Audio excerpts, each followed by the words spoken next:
आताची मोठी बातमी आहे। वॉर्ड 185 मधून भाजपच्या रवी राजा यांचा पराभव झालाय। मुंबईत भाजपच्या रवी राजा यांना पराभव पत्करावा लागलेला आहे। 185 या वॉर्ड मधून ते भाजपकडून उभे होते, मात्र रवी राजा यांचा अखेर पराभव झालेला आहे। भाजपमधलं मोठं नाव रवी राजा यांचा पराभव झालेला आहे। मुंबईतल्या वॉर्ड 185 मधून रवी राजा यांना मतदारांनी मुंबईकरांनी नाकारले। वॉर्ड 185 मधून त्यांचा पराभव झालेला आहे। मुंबईतल्या भाजपमधलं एक महत्त्वाचं आणि मोठं नाव रवी राजा यांचा पराभव झालाय।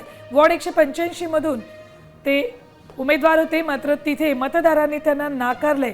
रवी राजा यांचा वॉर्ड 185 मधून पराभव झालेला आहे। भाजपचे उमेदवार रवी राजा यांना पराभव पत्करावा लागलेला आहे। आपण पाहतोय वॉर्ड क्रमांक 185 मधून रवी राजा हे पराभूत झालेले आहेत। मुंबईत भाजपच्या रवी राजा यांचा पराभव झालेला या क्षणाची मोठी बातमी। वॉर्ड क्रमांक 185 मधून उमेदवार असलेले रवी राजा